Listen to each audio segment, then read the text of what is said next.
Hey everyone, welcome to Movie Marathons HQ, where we do movie marathons connected to new releases and where we enjoy and review some of our favorite movies.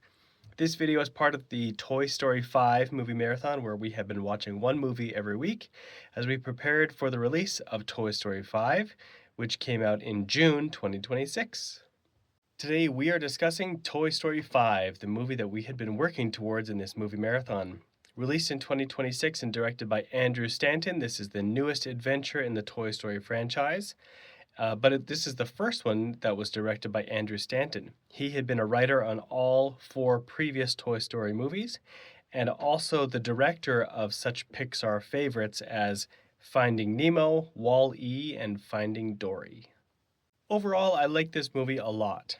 While it was different to have a main character that wasn't Woody or Buzz, I thought Jesse's story was memorable and well told, and it connected very well to the other Toy Story movies. It was a worthy inclusion into this well-loved and long-standing franchise. For positives, I would highlight the animation, which continues to be exceptional, the humor, the anchor song by Taylor Swift called I Knew It, I Knew You, the themes in this movie, which I thought were very strong, and overall the emotion and the heart. For negatives, I would mention the sidelined characters in the movie. We'll get into specifics, but many of the fan favorite characters don't have anything to do. And then also the pace of the story, which suffers kind of towards the end.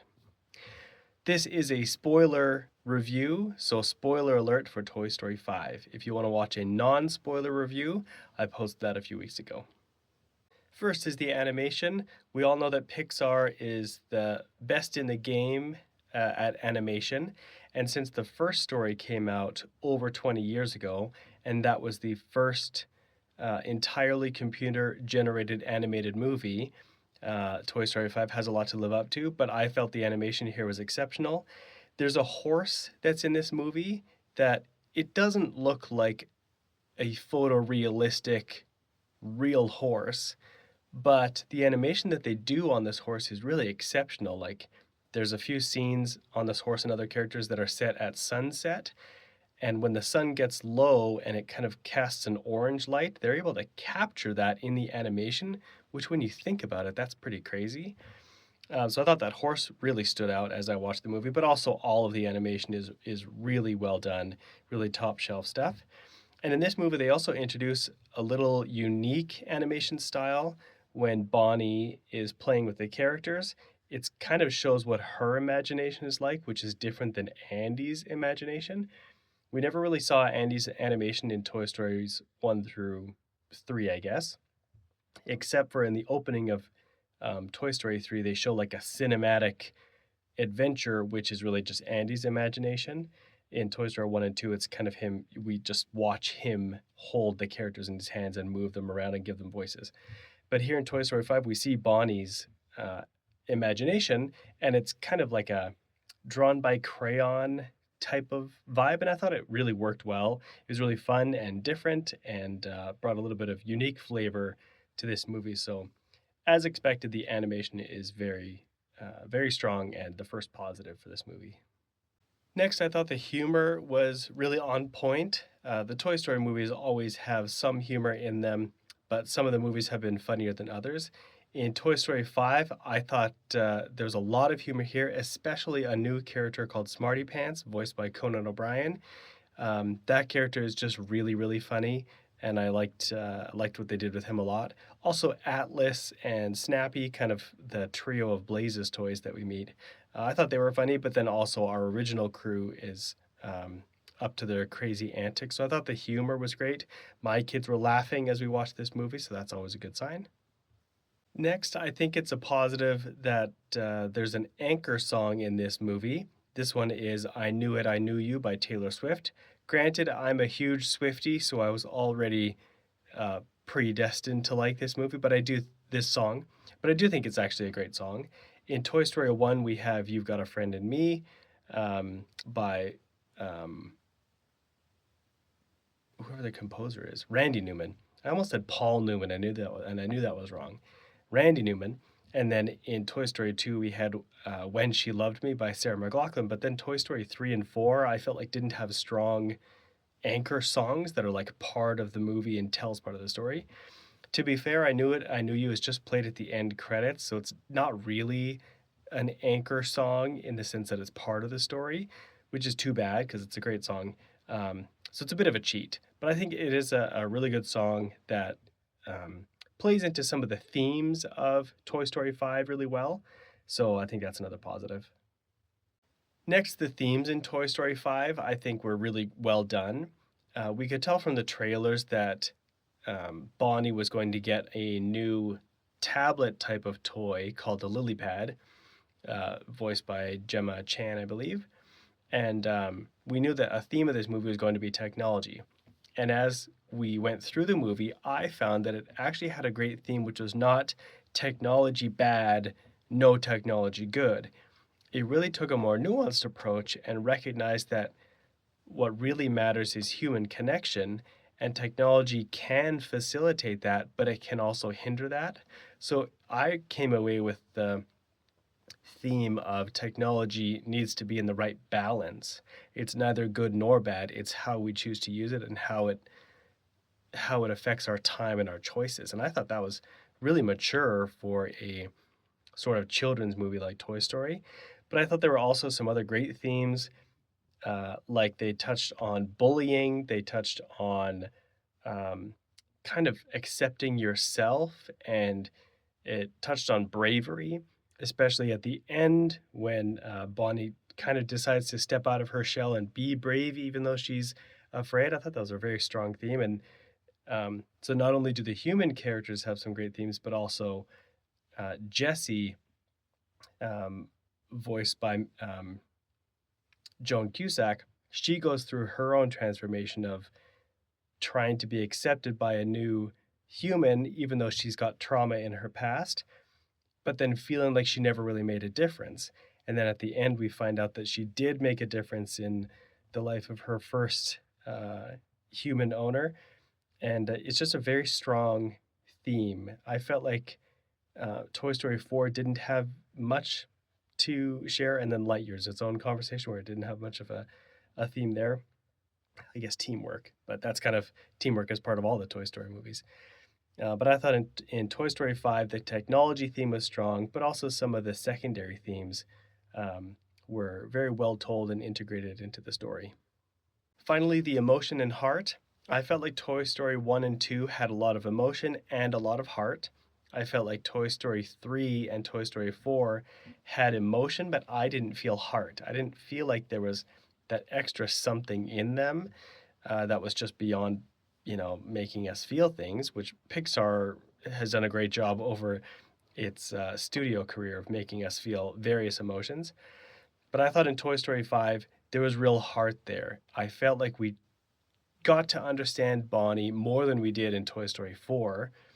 And by the middle of the movie, we're understanding Bonnie and who she is. And by the end of the movie, we're cheering for her, we're championing her, we're hoping she makes friends. We really believe in, this technology is frustrating because it's blocking Bonnie's potential, and she can be a great friend.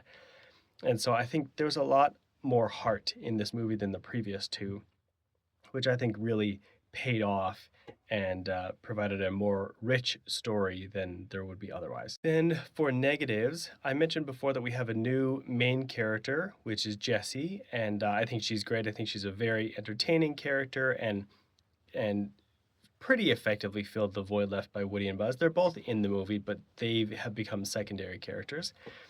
But I think a negative is many of the other side characters are given nothing to do, and they're actually put in a box in the garage. So characters like Slinky Dog and Ham and Rex and the Potato Heads, they are literally pushed to the side. And I do understand it because this movie takes place in a variety of settings. If you think about it, Toy Story 1 pretty much took place in two houses and like a residential neighborhood, maybe just a street. Toy Story 2 included downtown and a few other locations, like it was a larger world, but still not that much larger. Toy Story 3 had several locations, so we keep expanding, and then Toy Story 4 was like a road trip, but they did kind of get sidelined into a few locations. So in Toy Story 5, they go from a house to school and back, and then to another kid's house, and then the roadway in between the two houses, which is some kind of distance. So I do understand they, rather than bring all of the toys along and make it make sense in the plot that all of these characters would be traveling together, I do understand why that would have been much harder and maybe even clunkier.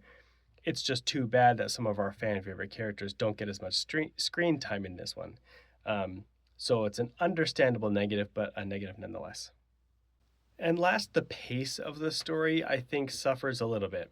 I think it starts off strong, and as the story develops and new elements are added, I think it keeps us engaged as an audience. And it's not even in the middle, it's kind of past the beginning of the third act, more or less, where it just kind of slows. And I felt like if I wore a watch, I wanted to look at my watch and see what time it was. And I could sense that in the theater with the moviegoers around me. It kind of felt like, okay, are we almost wrapping up? Are we done here? And there were some plot elements that were still unresolved, but it kind of felt like, I'm okay if you don't return to that. I just kind of want to wrap this up. So it does not get boring. I don't think you'll be bored when you see Toy Story 5. I just think it slowed down and then lost some momentum, sort of in that final act. Now, how did the other Toy Story movies and Lightyear connect to Toy Story 5? Well, as expected, most of the main characters from those previous movies are in Toy Story 5. Some of them are voiced by new actors because either the original voice actors have passed away in between the previous movies and Toy Story 5, or in the case of Bonnie, Bonnie has remained pretty much the same age, whereas the voice actors from Toy Story 3 and 4 have grown up. So there is a new voice for Bonnie. Otherwise, it's kind of just the next adventure, so not a lot of changes between Toy Story, the other Toy Story movies, and Toy Story 5. The only thing I did notice was that they did not seem to reference anything from Lightyear.